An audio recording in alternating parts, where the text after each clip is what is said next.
नमस्कार दोस्तों, स्वागत है आप सभी को आज के हमारे इस वीडियो में। तो दोस्तों आज की इस वीडियो में मैं आप सभी के बीच लेके आया हूँ क्लास 10th हिंदी का बीबीए ऑब्जेक्टिव प्रश्न। तो आप सभी सारे ऑब्जेक्टिव प्रश्न को अच्छे से ज़रूर देखेंगे और आप सभी अपना स्कोर लास्ट में ज़रूर बताएंगे। कहीं से भी वीडियो आप सभी स्किप मत करिएगा। काफ़ी बीबीए ऑब्जेक्टिव प्रश्न आप सभी के लिए लेके आ गया हूँ। तो यहाँ पे देखेंगे पहला प्रश्न है दोस्तों, भीमराव अंबेडकर का जन्म कहाँ हुआ था? क्या दोस्तों भीमराव अंबेडकर का जन्म कहाँ हुआ था? तो आप सभी को याद रखना है, भीमराव अंबेडकर का जन्म मध्य प्रदेश में हुआ था। ऑप्शन यहाँ से ए बिल्कुल राइट आंसर हो जाएंगे। उसके बाद यहाँ पे दूसरा नंबर प्रश्न है दोस्तों, अगला प्रश्न देखेंगे और अगला प्रश्न है कि आधुनिक सभ्य समाज श्रम विभाजन को आवश्यक क्यों मानते हैं? दोस्तों प्रश्न है, आधुनिक सभ्य समाज श्रम विभाजन को आवश्यक क्यों मानते हैं? तो आप सभी का प्रश्न का आंसर आना चाहिए कार्य कुशलता के लिए दोस्तों। तो यहाँ से ऑप्शन यहाँ से ए बिल्कुल सही आंसर हो जाएंगे। उसके बाद यहाँ पे अगला नंबर प्रश्न देखते हैं दोस्तों, और 3 नंबर प्रश्न है कि इस विष के दांत के लेखक हैं। क्या दोस्तों विष के दांत के लेखक कौन से हैं?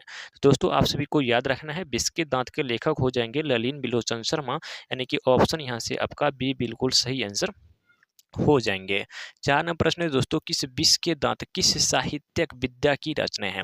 क्या दोस्तों विष के दांत किस साहित्यिक विद्या की रचना है दोस्तों? तो 4 नंबर क्वेश्चन को राइट आंसर याद रखना है, वह हो जाएंगे कहानी, यानी कि ऑप्शन यहाँ से ए बिल्कुल राइट आंसर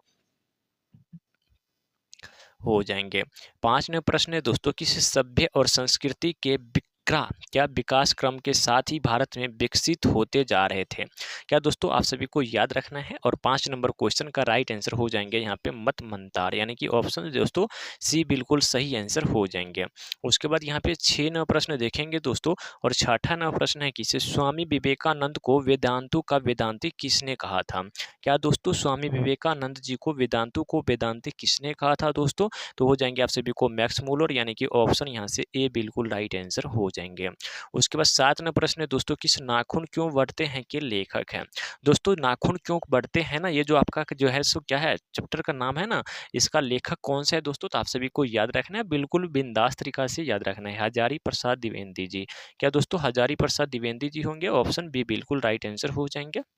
चलिए 8 नंबर प्रश्न है दोस्तों, हजारी प्रसाद द्विवेदी जी का जन्म कहाँ हुआ था? क्या दोस्तों हजारी प्रसाद द्विवेदी जी का जन्म कहाँ हुआ दोस्तों? तो आप सभी को याद रखना है, सॉरी कब हुआ था, ठीक है ना? तो ये हो जाएंगे 1907 ईस्वी में हुए थे, यानी कि ऑप्शन सी बिल्कुल राइट आंसर हो जाएंगे दोस्तों। इतना आप सभी को याद करके चलना है, ठीक है ना? देखिए दोस्तों मैं बोल रहा हूँ आप सभी को बार बार सारे ऑब्जेक्टिव प्रश्न को जरूर देखिए और लास्ट में अपना स्कोर जरूर दीजिए, ठीक है ना? ताकि आपको भी एक अंदाजा लग सके जो मेरा कितना सही हो रहा है, और हमको भी लगेगा हाँ हमारे स्टूडेंट ने कितना सही कर रहे हैं, ठीक है ना? चलिए 9 नंबर क्वेश्चन है, किस मराठी भाषा की लिपि है दोस्तों? तो आप सभी को याद रखना है, मराठी भाषा का लिपि क्या हो जाएंगे? तो वो हो जाएंगे देवनागरी लिपि हो जाएंगे, यानी कि ऑप्शन यहाँ से ए बिल्कुल राइट आंसर हो जाएंगे।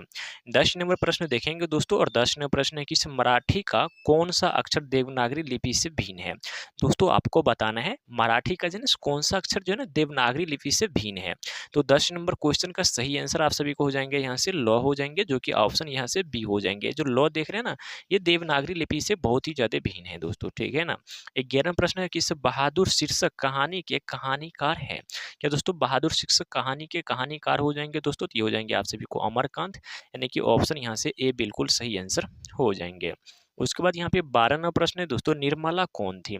दोस्तों आप सभी को याद रखना है, निर्मला जो है सो निर्मला कौन थी? तो हो जाएंगे कहानीकार की पत्नी थी दोस्तों। ऑप्शन यहाँ से आपका बी बिल्कुल राइट आंसर याद रखना है। निर्मला जो है वो एक कहानीकार था ना, उसका एक पत्नी थी, कौन? तो निर्मला थी, ठीक है ना? चलिए 13वां प्रश्न है कि शेक्सपियर कौन थे? अब आपको बताने दोस्तों, जो शेक्सपियर था ना वो शेक्सपियर कौन थे, ठीक है ना? तो आपको याद रखना है शेक्सपियर उसमें जो है ना एक नाटककार थे। कौन थे दोस्तों? तो वो एक नाटककार थे शेक्सपियर, जो कि ऑप्शन यहाँ से आपका ए बिल्कुल राइट आंसर हो जाएंगे।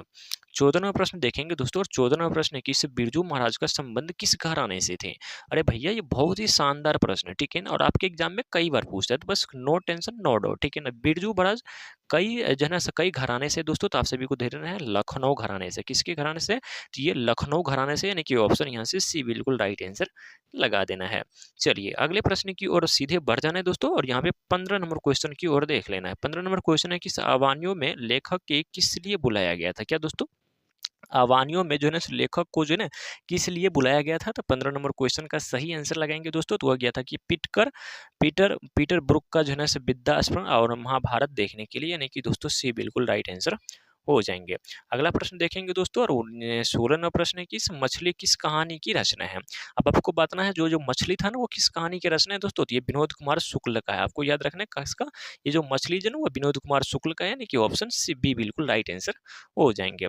17वाँ प्रश्न दोस्तों कि रसूलन बाई कौन थी? क्या दोस्तों रसूलन बाई कौन थी? तो आप 17 नंबर क्वेश्चन का राइट आंसर जल्दी से लगाएँगे, ठीक है ना? तो ये हो जाएँगे गायिका, यानी कि ऑप्शन यहाँ से क्या हो जाएगा ना डी बिल्कुल राइट आंसर हो जाएँगे। रसूलन बाई दोस्तों यहाँ से क्या हो जाएँगे? गायिका हो जाएँगे दोस्तों, ठीक है ना? चलिए 18वाँ प्रश्न है दोस्तों कि गांधी जी के अनुसार जो है शिक्षा सहायक होती है। क्या दोस्तों गांधी जी के अनुसार जो है शिक्षा सहायक होती है दोस्तों? तो वो हो जाएँगे शरीर, बुद्धि और आत्मा के विकास में। क्या दोस्तों शरीर, बुद्धि और आत्मा के विकास में होते हैं, यानी कि ऑप्शन यहाँ से सी बिल्कुल सही आंसर हो जाएँगे। 19वां प्रश्न दोस्तों कि गुरु नानक की रचना है। क्या दोस्तों अब आपको बताना है गुरु नानक जी की जो है ना कौन सी रचना है, ठीक है ना? बस कोई दिक्कत नहीं है, आप सभी को याद रखना है जो नर में दुख नहीं माने। क्या दोस्तों जो नर में दुख नहीं माने यही है, ठीक है ना? आप सभी को याद रखना है ऑप्शन ए बिल्कुल सही आंसर हो जाएंगे बिंदास तरीका से दोस्तों, ठीक है ना? हाँ, एक चीज ध्यान रखना है दोस्तों, आप सभी को लास्ट में अपना स्कोर बताकर ही जाना है, ठीक है ना? अभी नहीं, लास्ट में अपना स्कोर बता के जाना ताकि हमको पता चल सके हमारे स्टूडेंट कितना इंटेलिजेंट है, ठीक है ना? चलिए 20वां प्रश्न दोस्तों कि ब्राह्मण ब्राह्मण का जो है निवास कहाँ होता है दोस्तों? तो आप सभी को याद रखना है ब्राह्मण का निवास जो है ना वो बिल्कुल कहाँ होता है? तो काम क्रोधहीन व्यक्ति में। क्या दोस्तों यानी कि ऑप्शन यहाँ से क्या हो जाएगा ना डी बिल्कुल राइट आंसर हो जाएंगे, ठीक है ना?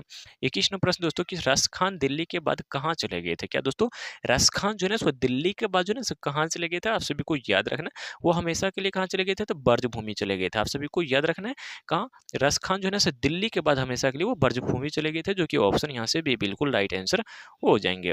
22वां प्रश्न देखेंगे दोस्तों, वह कह रहा है कि इसे कवि अपने द्वितीय छंद में संबोधित किया है।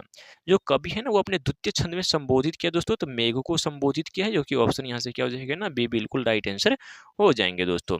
उसके बाद 23वां प्रश्न देखेंगे दोस्तों, कह रहा है कि इस कवि ने पर्जन्य किसे कहा है? क्या दोस्तों कवि जो है ना सो पर्जन्य किससे बोले हैं? तो दोस्तों आप सभी को याद रखना है कवि जो है ना सो पर्जन्य हमेशा बोले किसे? बादल को बोले, जो कि ऑप्शन यहाँ से सी बिल्कुल राइट आंसर हो जाएंगे। इतना चीज आप सभी को याद रखना है। चलिए 24वां प्रश्न दोस्तों, प्रेमधन किनका उपनाम है?